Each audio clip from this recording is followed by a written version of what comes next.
Você já conheceu alguém que parece ter dominado perfeitamente a arte das relações sociais?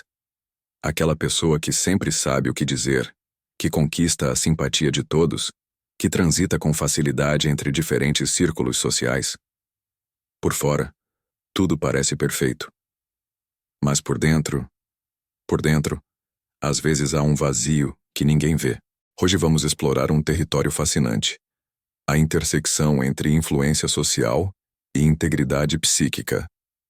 Vamos conversar sobre como você pode se tornar alguém influente sem perder a conexão com quem você realmente é. Existe uma frase central em Como Fazer Amigos e Influenciar Pessoas, de Dale Carnegie, que resume toda a proposta do livro. Faça o outro se sentir importante. Sinceramente, essa ideia atravessou gerações. Formou líderes, vendedores, professores, gestores, comunicadores, políticos. E funciona. Funciona extraordinariamente bem, porque existe uma verdade fundamental sobre a natureza humana que Carnegie compreendeu profundamente. Pessoas gostam de quem as escuta de verdade. Gostam de quem valida suas opiniões e experiências. Gostam de quem não as confronta agressivamente o tempo todo. Gostam de quem as faz sentir vistas, reconhecidas, valorizadas como seres humanos. Dale Carnegie nunca esteve errado sobre isso. Suas técnicas continuam relevantes quase um século depois de serem publicadas. Pense na última vez que você teve uma conversa significativa. O que fez você se sentir bem? Provavelmente foi o fato de a outra pessoa realmente prestar atenção em você, fazer perguntas genuínas sobre sua vida, demonstrar interesse verdadeiro. Carnegie sistematizou essa sabedoria em princípios aplicáveis. Lembre-se dos nomes das pessoas, mostre interesse genuíno pelos outros, fale sobre os interesses deles, faça a pessoa se sentir importante. Mas Carl Gustav Jung, o psiquiatra suíço que revolucionou nossa compreensão da psique humana, faria uma pergunta que o livro de Carnegie não faz. O que acontece com a psique de quem vive permanentemente fazendo o outro se sentir importante? É aqui que começa a nossa análise junguiana. Não como negação do trabalho de Carnegie, mas como um aprofundamento psicológico necessário. Para Jung, o ser humano vive constantemente entre duas forças fundamentais: a necessidade de adaptação ao mundo externo e a necessidade de fidelidade ao mundo interno. Carnegie ensina, com enorme clareza e eficácia, como se adaptar melhor ao mundo externo, como evitar conflitos desnecessários, como gerar boa vontade, como facilitar relações sociais e criar conexões produtivas. Jung jamais negaria o valor disso. Ele próprio reconhecia a importância da adaptação social. O problema, segundo a perspectiva junguiana, surge quando toda a energia psíquica é investida apenas nessa adaptação externa, enquanto o mundo interno é sistematicamente ignorado ou reprimido. Você aprende a influenciar, mas não aprende a se escutar. Você aprende a agradar, mas desaprende a discordar quando necessário. Você aprende a fazer o outro se sentir importante, mas começa gradualmente a se tornar irrelevante para si mesmo. Externamente há sucesso visível. Internamente há fragmentação silenciosa. Faça este exercício de autoconhecimento hoje. Durante suas interações sociais, observe quantas vezes você disse o que realmente pensava versus quantas vezes você adaptou sua opinião para manter a harmonia. Não há resposta certa ou errada. O objetivo é apenas trazer consciência. Anote em um caderno. Situação X. Escolhi adaptar porque isso começará a revelar seus padrões. Jung observou isso repetidamente em sua prática clínica ao longo de décadas. Pessoas socialmente bem-sucedidas, respeitadas em suas comunidades, admiradas por colegas, influentes em seus campos de atuação, mas internamente estavam profundamente cansadas, irritadas sem motivo claro que pudessem identificar, com uma sensação persistente de falsidade, com ansiedade difusa que não tinha causa óbvia, com uma estranha impressão de estar vivendo uma vida que não foi realmente escolhida, mas apenas moldada pelas expectativas alheias. O erro não estava em serem educadas, empáticas ou diplomáticas. Essas são virtudes genuínas. O erro estava em algo mais sutil. Elas não sabiam mais quando estavam escolhendo esses comportamentos conscientemente e quando estavam apenas reagindo automaticamente ao medo de rejeição. Aqui está a distinção fundamental que Jung faria, e que precisa ficar absolutamente clara. Influência consciente fortalece o self, seu senso de identidade integrada. Influência usada para evitar rejeição enfraquece o self, fragmenta sua identidade. Externamente, os comportamentos podem ser idênticos. Você pode usar exatamente as mesmas palavras, os mesmos gestos, a mesma técnica. Mas internamente, o efeito psíquico é completamente diferente. Um fortalece sua estrutura psíquica. O outro a corrói silenciosamente. Antes de entrar em uma reunião importante ou conversa difícil, pergunte-se: qual é minha intenção aqui? Estou buscando conexão genuína ou estou apenas tentando evitar desaprovação? Essa pausa de 5 segundos pode mudar completamente a qualidade da sua presença. Jung desenvolveu um conceito fundamental chamado persona, a máscara social que usamos para viver em sociedade. E aqui está algo crucial. A persona não é um problema em si mesma. Ela é inevitável e, na verdade, necessária.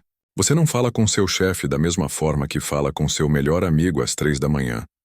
Você não se comporta numa reunião formal como se comporta numa festa familiar. Isso não é hipocrisia. Isso é adaptação saudável à realidade de diferentes contextos sociais. O problema começa quando a persona deixa de ser uma ferramenta útil e passa a ser uma identidade fixa. Quando você não usa mais técnicas sociais estrategicamente, você literalmente se torna essas técnicas. Quando agradar deixa de ser uma escolha consciente e vira uma necessidade psíquica incontrolável. Quando influenciar os outros se torna mais importante do que permanecer inteiro internamente. Nesse ponto crítico, Jung diria: a persona tomou o lugar do self. A máscara substituiu o rosto. O personagem matou a pessoa. Identifique seus diferentes personagens sociais. Você no trabalho, você com a família, você com amigos íntimos. Agora pergunte: qual desses é mais próximo do que você sente ser seu eu verdadeiro? Se houver uma discrepância enorme entre todos eles, pode ser um sinal de que sua persona está dominando demais.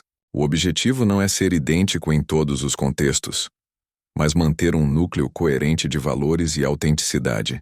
Aqui está a parte que quase nenhum livro de desenvolvimento pessoal aborda com seriedade. Quanto mais você vive para manter aprovação constante, mais partes autênticas de você precisam ser sistematicamente reprimidas. Discordância legítima. Raiva justificada. Frustração real. Desejo de autonomia. Cansaço genuíno. Vontade de dizer não quando algo viola seus valores ou limites. Essas partes não desaparecem magicamente quando você as ignora. Elas se tornam o que Jung chamava de sombra, os aspectos reprimidos da personalidade. E a sombra, segundo Jung, não é fraca. Ela é acumulativa. Ela tem força. Ela cobra seu preço psíquico. É por isso que muitas pessoas altamente influentes e socialmente hábeis acabam, em algum ponto de suas vidas, experimentando fenômenos como explosões emocionais desproporcionais com pessoas próximas, desenvolvimento de sintomas psicossomáticos inexplicáveis, comportamentos passivo-agressivos que sabotam seus próprios objetivos, cinismo crescente apesar do sucesso externo, perda do sentido profundo do que fazem, sensação de vazio que nenhuma conquista consegue preencher. O mundo externo continua respondendo positivamente, mas o mundo interno entra em colapso silencioso. Crie o que Jung chamaria de espaço para a sombra. Reserve 15 minutos por dia para escrever, sem censura, tudo o que você realmente pensa e sente, especialmente as coisas que você nunca diria em voz alta. Não para agir impulsivamente sobre esses sentimentos, mas para reconhecê-los conscientemente. A sombra integrada é muito menos perigosa que a sombra negada. Jung não propunha que você abandonasse a adaptação social e se tornasse um eremita antissocial. Ele propunha algo mais sofisticado, consciência radical. A pergunta junguiana não é simplesmente: isso funciona socialmente? Mas sim: qual o custo psíquico disso para mim? Estou fazendo uma escolha consciente ou estou reagindo compulsivamente ao medo? E aqui está a beleza dessa abordagem. Você pode fazer o outro se sentir importante, sem se diminuir no processo. Pode ser genuinamente empático, sem se anular. Pode ser diplomaticamente hábil, sem engolir verdades essenciais sobre quem você é. A diferença está em algo sutil, mas psicologicamente decisivo. Você está escolhendo conscientemente essa adaptação ou está reagindo automaticamente ao medo de rejeição, abandono ou conflito? Quando a influência vem da escolha consciente, ela fortalece sua estrutura psíquica. Quando vem do medo não examinado, ela fragmenta essa estrutura ao longo do tempo. Antes de usar uma técnica de influência de Carnegie, faça o teste da escolha consciente. Você consegue imaginar, sem ansiedade excessiva, não usar essa técnica neste momento? Se a resposta for não, se você sente que precisa agradar, então você não está escolhendo livremente. Isso não significa que você não deva fazer, mas significa que você precisa examinar o medo subjacente. Jung diria algo radical sobre influência. A influência mais profunda e duradoura não vem da técnica perfeita. Vem da integração psíquica. Pessoas verdadeiramente integradas não precisam agradar o tempo todo. Elas conseguem sustentar presença mesmo em desconforto. Conseguem sustentar tensão quando necessário. Conseguem sustentar verdade mesmo quando não é popular. E paradoxalmente, contraintuitivamente, isso gera mais respeito genuíno, não menos. Porque o outro sente em algum nível profundo e não verbal que está diante de alguém real, não de um personagem socialmente perfeito, mas de um ser humano autêntico. Pense nas pessoas que mais te influenciaram profundamente na vida. Provavelmente não foram as que sempre concordaram com você ou que nunca criaram atrito. Foram as que combinaram presença genuína com honestidade compassiva. Pratique a discordância consciente. Uma vez por semana, escolha um momento seguro para expressar uma opinião divergente. Não de forma agressiva, mas clara. Eu vejo isso de forma diferente. Minha experiência foi outra. Observe o que acontece. Na maioria das vezes, o relacionamento não se destrói. Ele se aprofunda porque as pessoas sentem que podem confiar em sua autenticidade. Você não precisa abandonar Carnegie. Suas técnicas são valiosas, testadas e eficazes. Precisa ir além dele. Usar as técnicas sem se perder nelas. Influenciar sem se fragmentar. Adaptar-se sem desaparecer. Imagine Carnegie e Jung não como opostos, mas como complementares. Carnegie te ensina como navegar o mundo social com habilidade. Jung te ensina como não se perder de si mesmo nesse processo. Carnegie sem Jung cria pessoas influentes, mas internamente vazias. Jung sem Carnegie cria pessoas autênticas, mas socialmente isoladas. A integração dos dois cria algo mais poderoso. Pessoas autênticas e influentes. O protocolo de influência consciente. Antes da interação. Identifique sua intenção genuína. Conexão versus evitação de rejeição. Durante a interação. Use as técnicas de Carnegie conscientemente, mas observe seus sentimentos. Depois da interação, reflita. Me senti autêntico? Onde tracei limites? Onde cedi por medo? Semanalmente. Revise seus padrões e ajuste onde necessário. Deixe-me compartilhar alguns padrões que observamos quando alguém integra essas duas abordagens. O líder autêntico. Ele usa técnicas de escuta ativa de Carnegie, mas quando precisa dar feedback difícil, não suaviza ao ponto de diluir a verdade. Resultado: equipe que confia nele porque sabe que receberá honestidade compassiva. A vendedora integrada. Ela faz o cliente se sentir importante genuinamente, mas se o produto não serve, ela diz, mesmo perdendo a venda. Resultado: taxa de indicação altíssima porque os clientes sabem que podem confiar nela. O terapeuta consciente. Ele demonstra empatia profunda ao estilo Carnegie, mas também confronta padrões destrutivos quando necessário, ao estilo Jung. Resultado: mudança real, não apenas conforto temporário.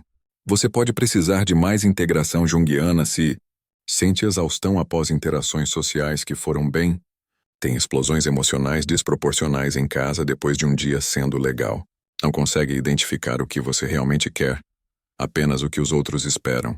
Sente um vazio que nenhum reconhecimento externo preenche. Tem pesadelos recorrentes ou sintomas físicos sem causa médica clara. Esses são sinais de que a sombra está pedindo atenção, de que partes reprimidas precisam ser integradas. A boa notícia: Você não precisa escolher entre ser influente ou autêntico. A má notícia. A integração exige trabalho consciente. Jung descreveu esse processo como individuação, tornar-se verdadeiramente você mesmo. Não o você que os outros querem, não o você rebelde contra todos, mas o você integrado, consciente, que escolhe quando adaptar e quando manter firmeza. Você pode influenciar pessoas e ainda assim estar profundamente perdido de si mesmo. Ou pode influenciar pessoas a partir de um lugar de inteireza psíquica. Dale Carnegie ensinou como navegar o mundo social com maestria. Carl Jung ensinou como não se perder de si mesmo nesse processo. A verdadeira maturidade psicológica não é escolher entre um ou outro. É integrar os dois conscientemente. É ser capaz de fazer o outro se sentir importante. E ainda assim não se sentir pequeno. É ser capaz de adaptar-se, sem desaparecer. É ser capaz de influenciar, sem fragmentar-se.